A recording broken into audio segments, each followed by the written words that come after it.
Hozirgi kunda eng hit qo'shiqlar chiqarayotgan qo'shiqchilar kim? Munisa Rizayeva, Jahongir Poziljonov. Mo'min aka, O'zbekiston terma jamoasiga yana kimlar qo'shilishi kerak edi? Munisa Rizayeva, Jahongir Poziljonov, Jahongir Otajonov. Hamdam.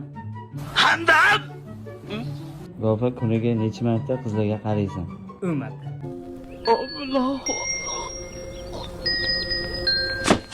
Hayotimda nima xohlaysan sen? Asqar aka, yangi yilga dasturxonga nima ovqatlar qo'yiladi? Sumalak, halim, ko'k somsa. Navruz kelibon jumlai jahon nozlanajakdir.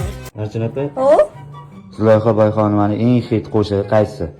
ana borku quyosh chiqaradi qizchozmi? Jiz-jizmi o'sha? Quyosh kular jiz ikkita asal qas. Shukur aka, maqolni davom ettiring. Yigit kishiga daraxt uchiqo'malamaydi.